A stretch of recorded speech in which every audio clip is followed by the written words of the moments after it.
Blessings, beloved. Jesus is the way and the truth and the life, and no man cometh unto the Father but through him. I have here with me certain documents that show you why it should have never needed to get to the High Court to see that what was happening at district court level was basically and fundamentally unconstitutional. It should have been identified by the district court judge early on, and I can show you how. First, I'm going to read you the constitutional rights that afford us the ability to speak publicly on matters of a religious theme. Religion, Article 44. Seat yourself there. The state acknowledges that the homage of public worship is due to Almighty God. That's the God of the Bible. It shall hold his name in reverence. By the way, that's the God I preach, the God of the Bible. And shall respect and honour religion. So that would be any type of religion. The Irish Constitution claims that it must respect it and honour it. Just remember that, and I'm going to read something to you. This is a document formulated by Wexford Garda Station, and it says the offence code is A6136. Offence charged that you said accused or defendant. On the 8th of the 8th, 2019, that'll show you how long this is going on, at the Bull Ring, North Main Street, Wexford, a public place, in said district court area of Wexford, did at 10:57 a.m. engage in offensive conduct, in that you did engage in ongoing and consistent comments of a religious or antisocial nature to passing pedestrians. How can something be deemed religious, and why would that be considered as interchangeable with antisocial? How could it possibly be the case? The state acknowledges that the homage of public worship is due to Almighty God. It shall hold his name in reverence and shall respect and honour religion.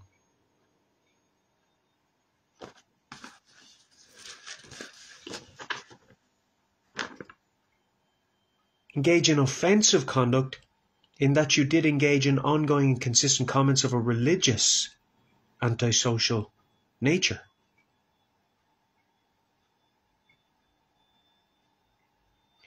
Again, undefined as to how it was antisocial, but they confirmed that it was religious. So what religion does it belong to in order that it would be antisocial? And what religion can they actually attribute it to in order to deem it antisocial without being discriminatory towards a specific religion? So in Ireland, it cannot be considered offence for religion and something to be religious and antisocial at the same time, in terms of what would be considered religious and not obscene. But why would they consider something religious? I mean, I'm not a Satanist. I'm not part of Satan's church running around naked. I'm not a member of the Church of Satan running around with no clothes on. Then you would say, right, well, that's religious material there that we couldn't accept. I don't think you could even call that a religion. The Irish Constitution wouldn't recognise the Church of Satan as a religion. So how could somebody possibly consider anything of a Christian nature antisocial? In case you don't think, I think I can actually turn the camera around mid-live stream.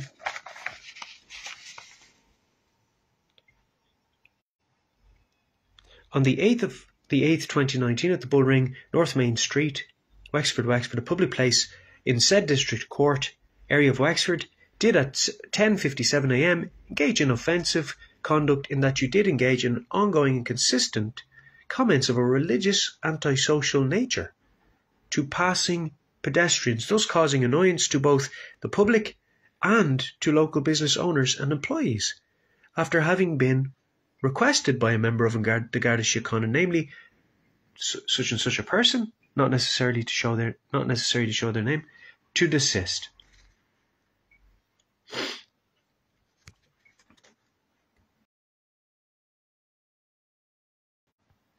Okay, but how can somebody? By the way, they state that it's contrary to Section 5 of the Criminal Justice Public Order Act. And then it goes on to say 1994 as amended by Section 22 of the Intoxicating Liquor Act. I mean, these guys are all over the place.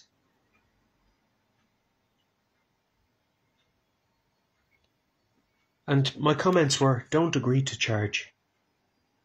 I said, I don't agree to the charge. I don't think there's a charge in it, because something can't be religious and antisocial at the same time.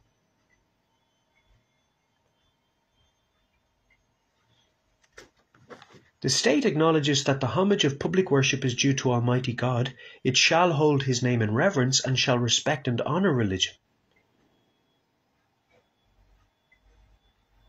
Not only that, but you can see on the DAR online, digital audio recording, I can upload it again, how the guard gave evidence against me in court in the form of an actual scriptural verse.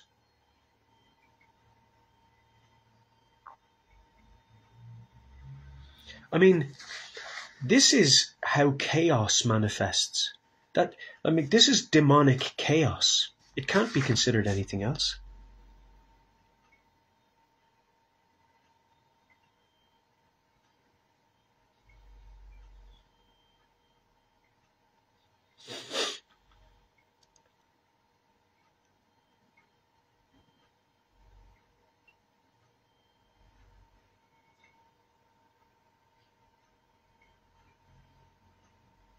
Do you see the point I'm making to you?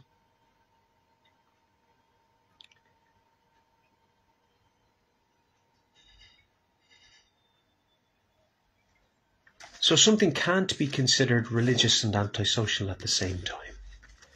In terms of established world religions that would be recognized as not causing concern for the safety, the immediate safety of passers-by.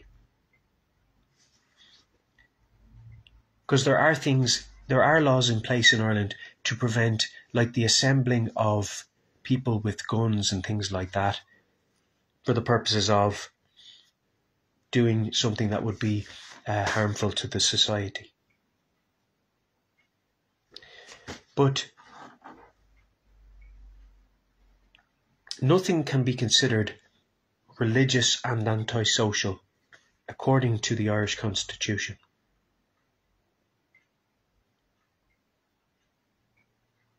Now, do I fully agree that every religion in existence is supportive of true social order? No, I don't.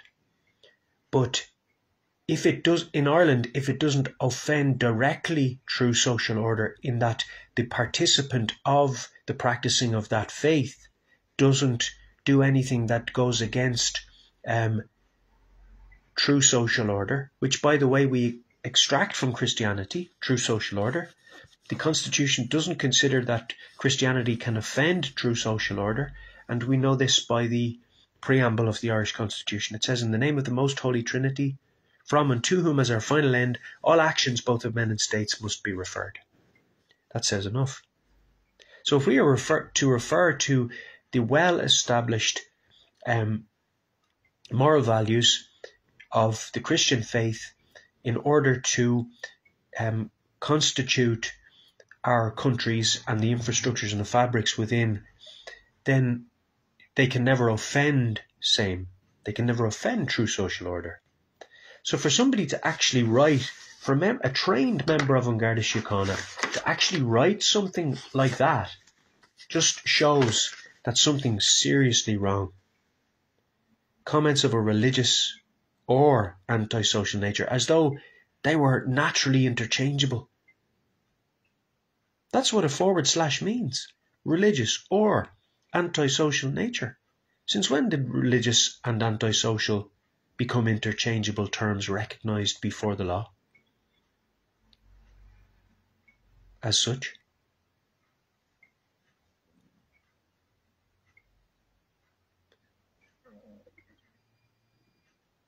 So it never should have been the case that I was ever brought before any court. And therefore the legislations that give the impression that I can be brought before the court are naturally to be considered unconstitutional. They don't require much testing at all, because they forego presumption of innocence, jurisdiction, and impartiality. You can't do that and consider something to be constitutionally sound. So that should put that to sleep. That should put that to bed. It shouldn't have to get any further than that. The district court judge should have recognised that straight away.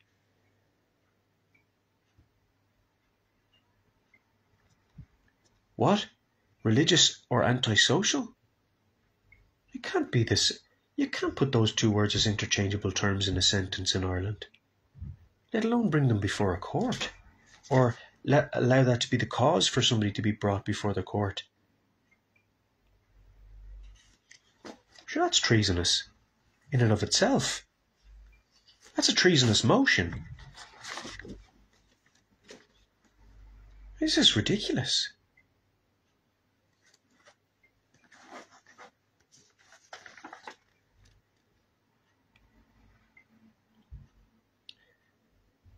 Then documents I signed off on for the affidavit verifying statement grounding an application for leave to apply for judicial review. So I'm giving permission to my representatives, or those who are claiming to be my representatives at the time, to motion for a judicial review. Okay. It's affidavit of said counsel. Then it goes into some detail. I'll read through. Said solicitor, company solicitors of age 21 years and upwards, hereby make oath and say as follows. I say that I am the solicitor for the applicant herein, and I make this affidavit with his knowledge and consent, and do so from facts within my own knowledge. So now it's worth to acknowledge that they can only do this with my consent. So if they're going to bring something for judicial review or have a constitutional legislation tested, when they have a claimant, they require their permission to bring it forth in their name. So that's what I required the High Court to do, and that's what they said they would do. But they didn't do that. They abandoned it halfway and they never told me. So they have failed in their job. But now they're looking for payment. So otherwise it appears, and where so appearing I believe the same to be true. I say, and am so informed, that on the 31st of August 2020 a civil order was made in respect of the applicant pursuant to section 115 of the Criminal Justice Act 2006. So that's section 115. So section 115 must be tested in order for the judicial review to be carried out. By District Judge, Wexford District Court. In making that order, the District Judge expressed himself satisfied that inter alia the applicant had behaved in an antisocial manner. But what it's important to note now, the District Judge did not give any reason as to why he came to the conclusion that I had behaved in an antisocial manner. Bearing in mind that the reason I'm there is because a guard said that I had made comments of a religious or antisocial nature. The two are not natural cohabitants. They're not naturally interchangeable terms. They're not synonyms, and can't be recognised as such before the law under Article 44 of the Constitution on religion. So this is basic. I mean, this is absolute chaos going on in the courts. It can only be considered demonic. In making that order, the district judge expressed himself satisfied that inter alia the applicant had behaved in an antisocial manner and the civil order was necessary to prevent the applicant from continuing to behave in that manner, and that having regard to the effect or likely effect of that behaviour on other persons, he was satisfied the order was reasonable and proportionate in the circumstances. 2 years not being allowed to speak. Reasonable and proportionate. I beg to refer to a copy of the said civil order, upon which, marked with the letters COCI C1, I have signed my name prior to the swearing hereof. The operative part of the civil order ordered that the applicant be prohibited from engaging in public speaking and recording anywhere within the environs of Wexford town. So at this point I just want to say, is public speaking an offence? No. Is recording an offence? No. Why did they just throw recording in there as well?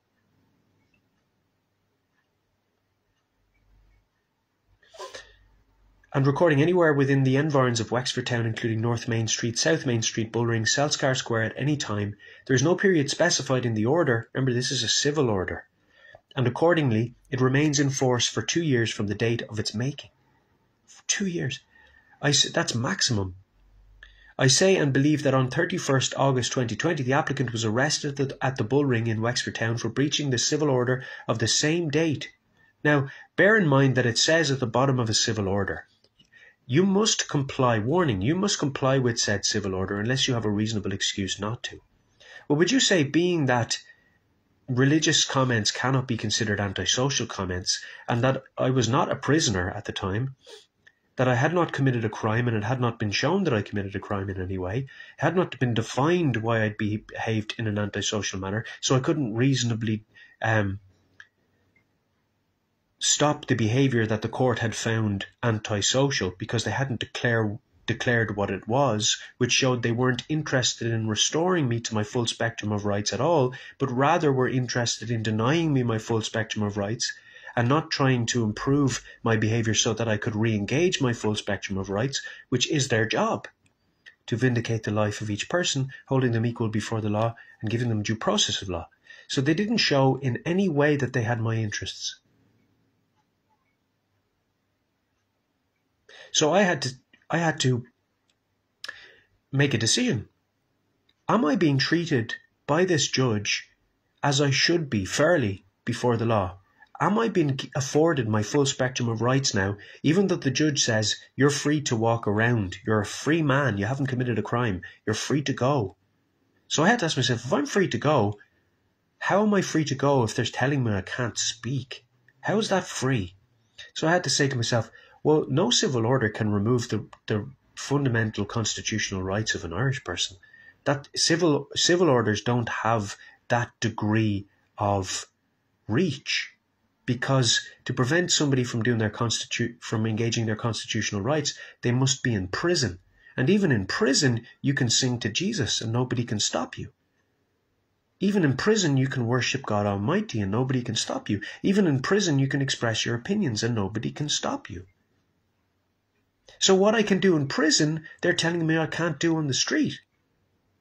So I had to reasonably conclude that I had a reasonable excuse not to comply with the civil order, and actually to do so would be relinquishing my rights and aiding and abetting a corrupt court to further their corruption. It would be literally chopping the pikeman statue down. Be literally tearing up the Constitution, as far as I was concerned.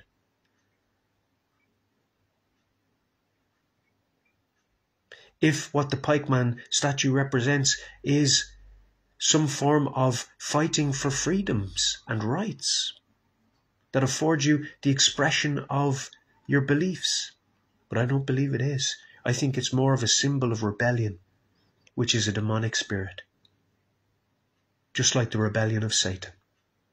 Because if it was true, you would see that they would actually be holding your rights available to you.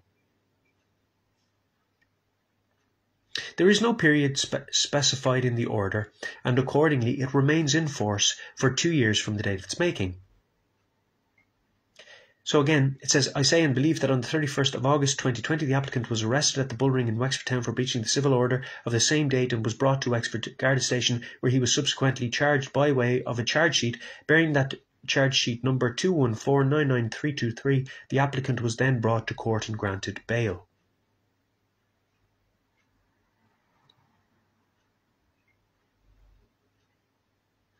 I say and believe that on the 19th September 2020, the applicant was arrested at the Bullring in Wexford Town and charged by way of charge sheets number 2.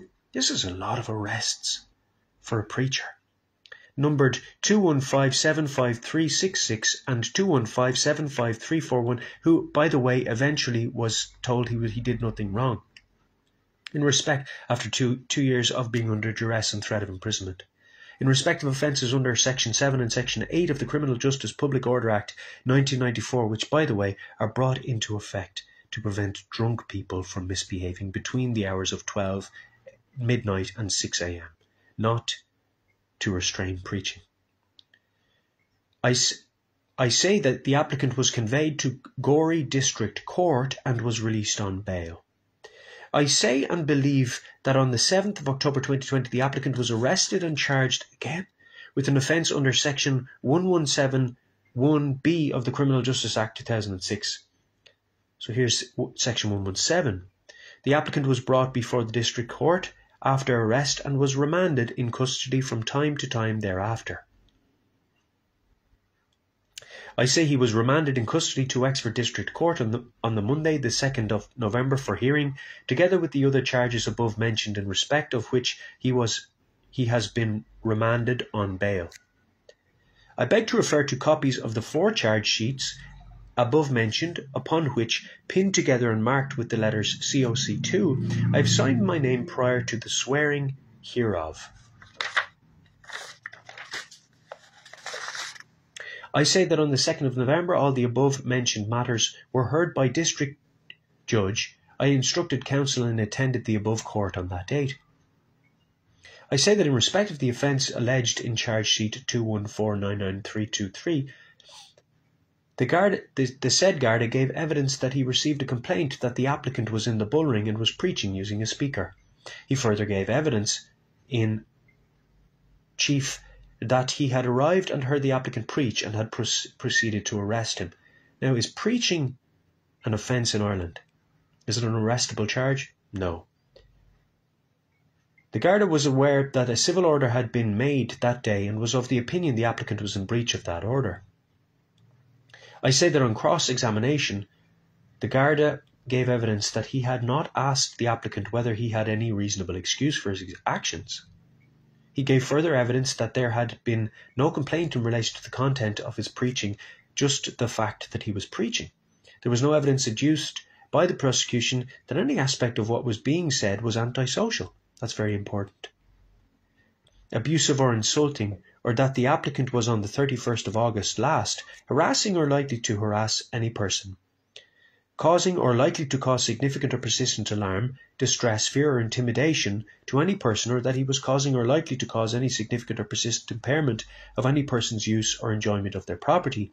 I say and believe accordingly that there was no evidence adduced that the applicant was on the 31st of August last behaving in an antisocial manner as defined in Part 11 of the Criminal Justice Act 2006. So there was nothing to say how I had behaved in an antisocial manner according to the lawful definition of the aforementioned. But yet, on the charge sheet it says comments of a religious antisocial nature. But that's an impossibility according to the Constitution. It shall hold his name in reverence and shall respect and honour religion.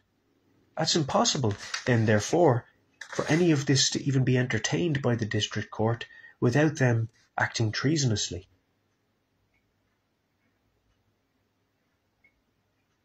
So at this level, it should have been glaringly obvious. At this stage, the District Court should have noted, whoa, religious antisocial? those two terms cannot be in the one sentence as interchangeable. The flag should have been raised then.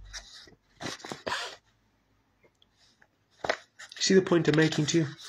I'm not going to read all of that out to you. Let's get to the point. So on a number of occasions, the point I'm making to you was Section 115 is mentioned, Section 117, Section 7 are mentioned. So these are the sections that are to be tested by the High Court. Judge O'Shea rejected the defence arguments. He went on to refer to the applicants as cunning and devious. By the way, like these are slights on my character. The judge is engaging in slander here. He's no basis for that. He went on to refer to the applicant as cunning and devious, described his actions as hate speech. That's very serious. He convicted the applicant on all 4 charges, sentencing to 4 months on each of the Sections 117 charges to be served consecutively, and took the Section 7 and 8 into consideration. I beg to refer to copies of the orders of conviction of the applicant in which District Court, dated the 2nd of November 2020, upon which, pinned together and marked with the letters COC3, I have signed my name prior to the swearing hereof. So here you have Section 115, Section 117, Section 7 and 8 having to be studied in order to do a judicial review. But the High Court failing to do that, even though it was scheduled to do it. As you can see on courts.ie under Stephen Talon versus the DPP. Okay, so this is the...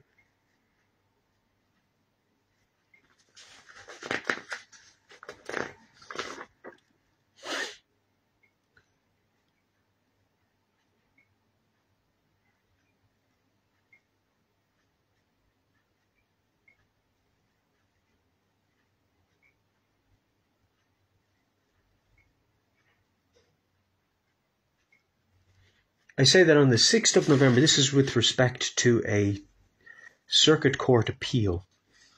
I say that on the 6th of November I attended Wexford Circuit Court with counsel, and the applicant for the District Court, by the way, this is my counsel making the High Court aware of what needs to be done.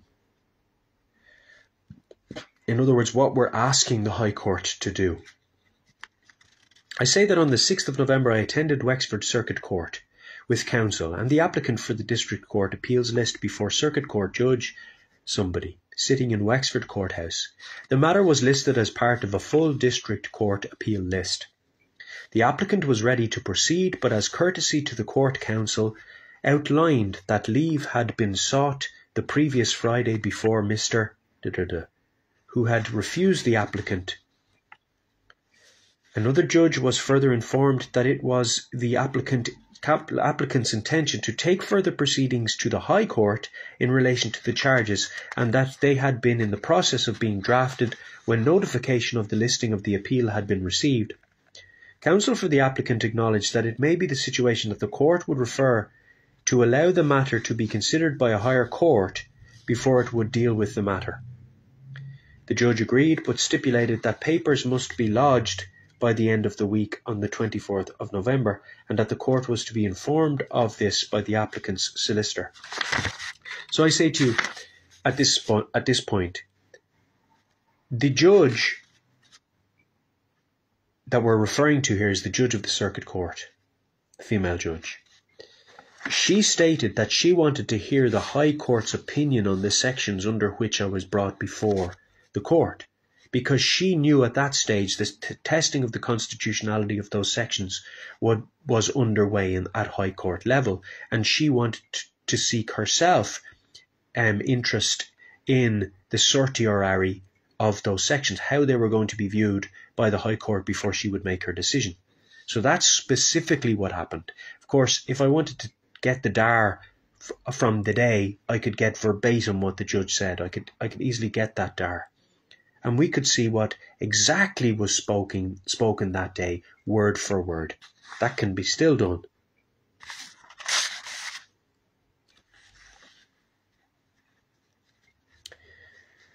that can be still done today. Even next week we can seek that dar, so that verbatim what was said in that courtroom can be written out by hand, because it must be recorded on audio according to the law.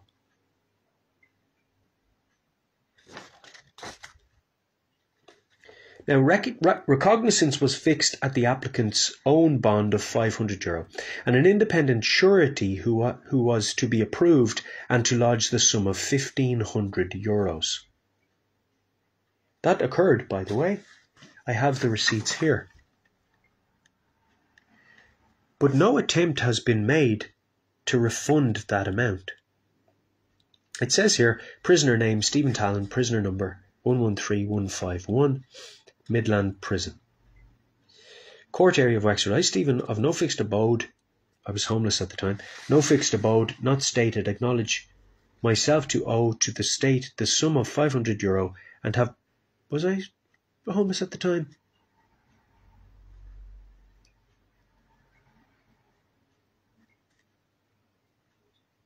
No, I wasn't homeless at the time. I wasn't homeless at the time.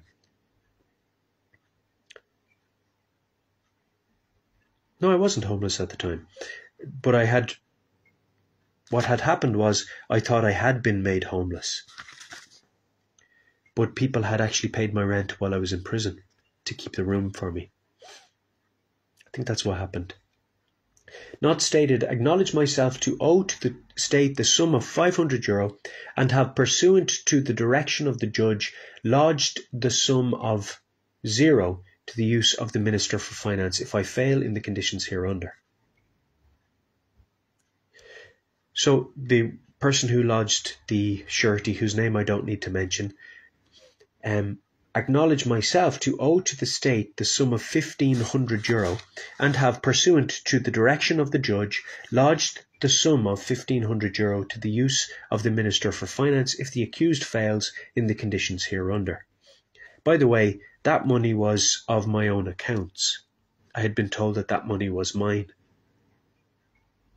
But it had been lodged by another because that's just a condition of the surety. Because the surety comes from a person. Minister for Finance, if the accused fails in the conditions hereunder. That person hasn't been, to my knowledge, that person still hasn't been refunded that €1,500. Because I would have been notified. For finance, if the accused fails in the conditions hereunder. The conditions of this recognizance are that the accused will appear before Wexford Circuit Court in due course, and any adjournments thereof until his presence is no longer required. Now, what has happened is I have received a number of letters from the Circuit Court claiming that I have to appear before them. So, what's interesting is that my counsel said that they had contacted the Circuit Court and that they had assured me that the Circuit Court had been kept up to date on proceedings that were taking place in the higher court, so that it should be in no way a problem. Now, that the money would be retained on the basis of non-appearance, because I had been assured by my counsel that this had been addressed and not to be concerned about it.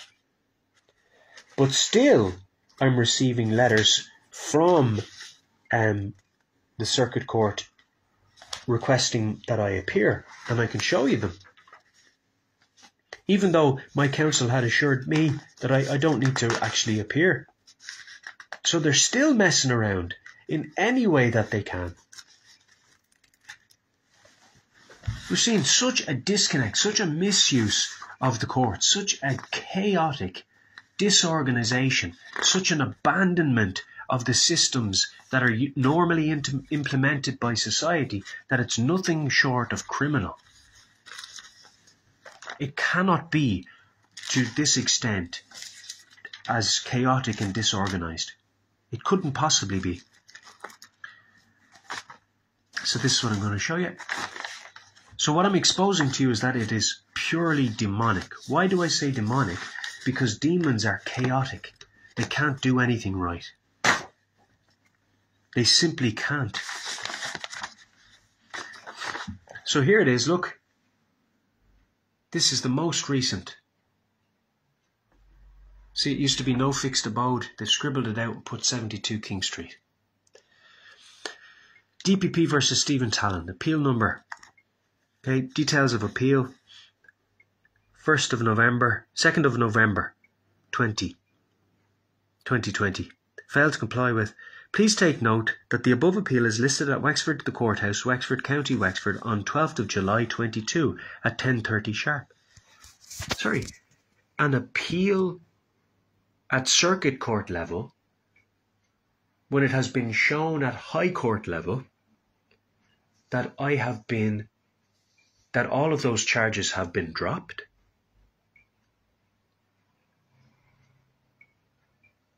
Are they for real?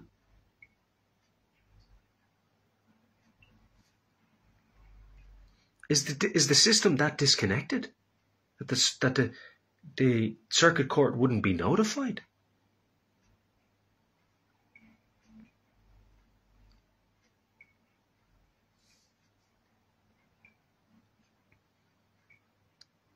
Are they being serious? Is this the reason the €1,500 surety hasn't been given back?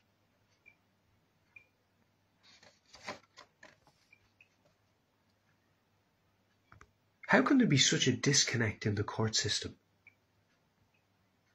They can't even do their basic administration properly. I mean, this is basically incompetent.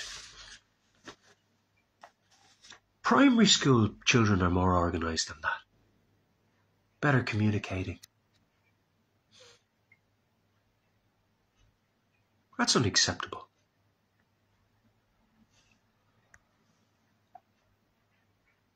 It couldn't possibly be acceptable before the eyes of a qualified adult to behave in such a manner.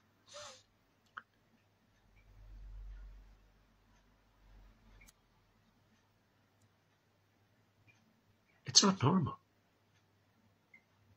It's satanic. What else can you call it? They're ignoring the laws of the land. They're failing to give people back large sums of money.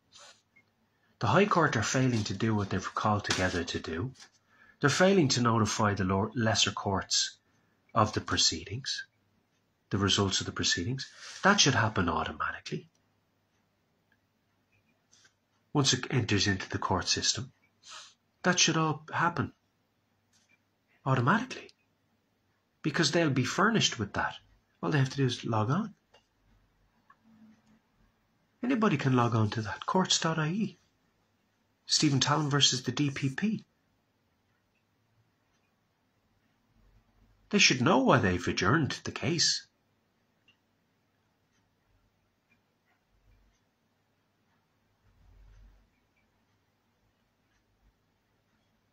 It shouldn't require another day in court. That's a nonsense. That's a waste of court time and money. This is basically illogical and badly organised nonsense. Fundamentally, the first sentence, comments of a religious or antisocial nature. I'm sorry, guys. The two don't interchange. Are you realising how corrupt they are? Can you see how corrupt they are now? Can you see that this, you'd be better off with a bunch of pirates in there?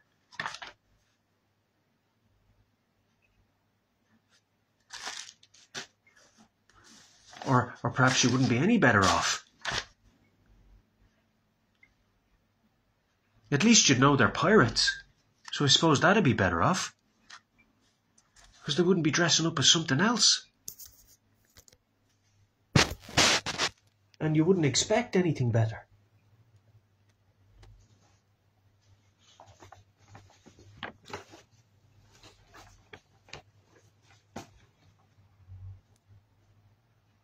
Comments of a religious antisocial... Look.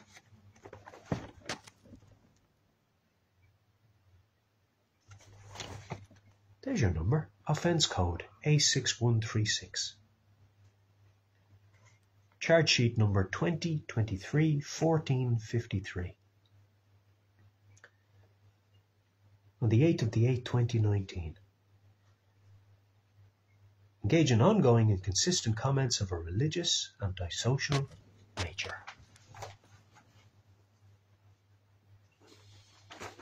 That's treason. And a district court would entertain that.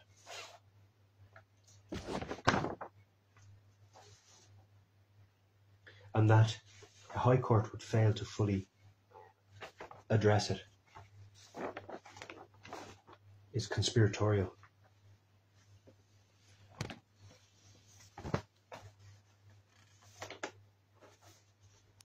There's that €1,500 sitting in the system.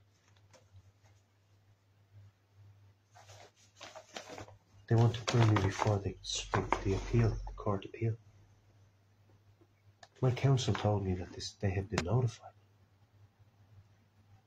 My counsel gone on holidays looking for money, and they haven't tied up loose ends.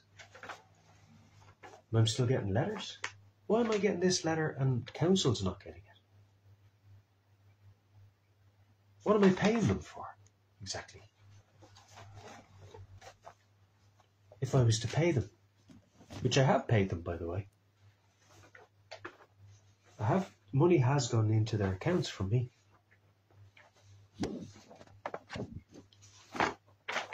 It has.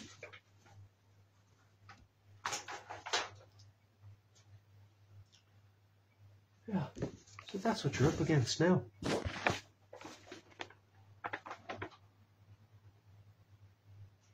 They are tied up in deceit. They are tied together in deceit, stuck together with it.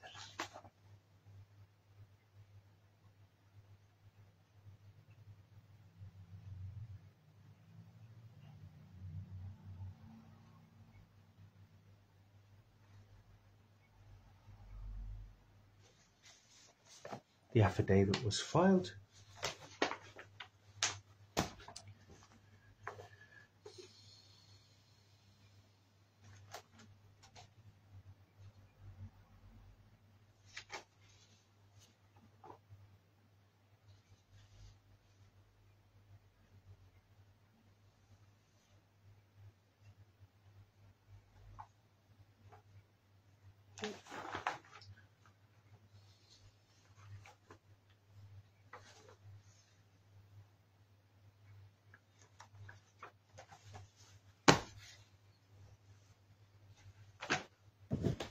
Isn't it ridiculous what they're doing?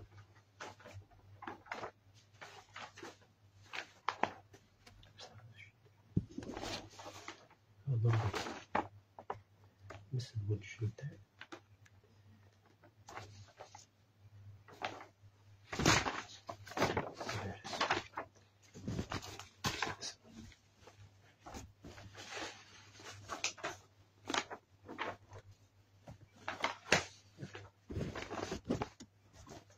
There it is. So, as you can see, it's a nonsense and a chaos and a failure on the part of the courts from start to finish. They're not fundamentally doing the basics. They're not even managing admin at this stage. Basic court admin. And they're running.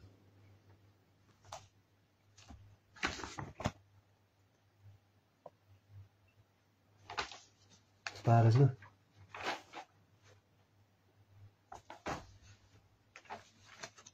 Bad stuff.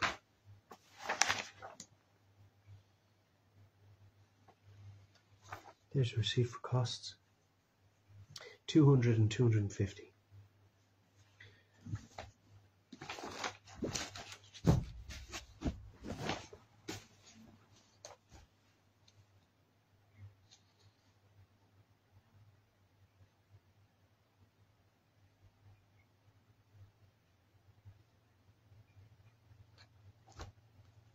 Why should the taxpayer have to pay for a court case that they've seen shouldn't have happened in the first place? Why does that money continue to rest in their accounts?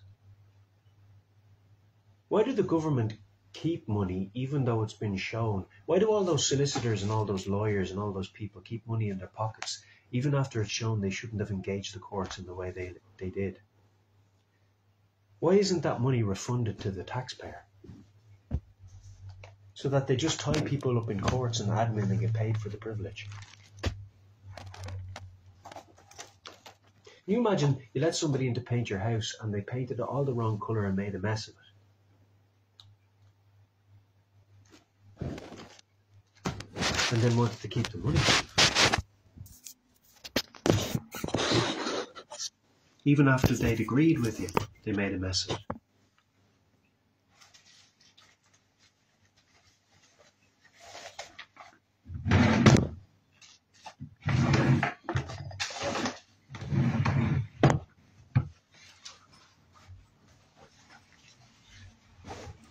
And now they want another day in court.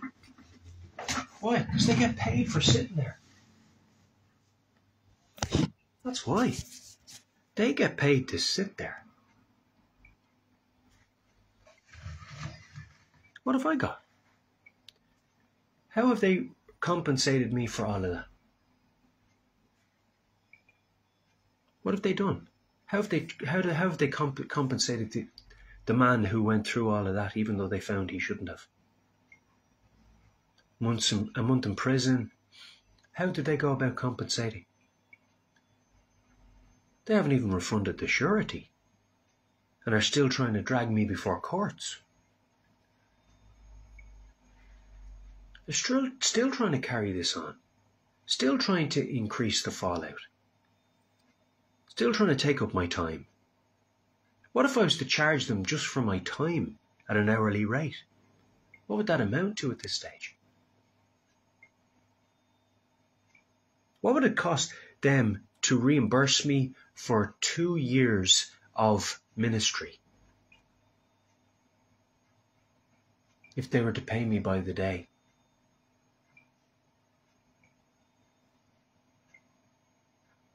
If they were to facilitate 2 years of ministry now, what would it cost them?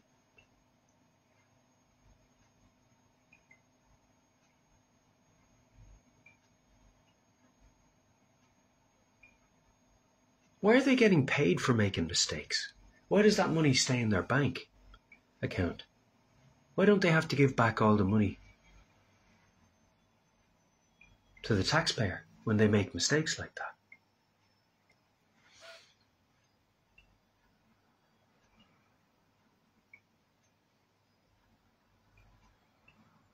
Where's the justice in society? Where's the logic? Where's the basic function?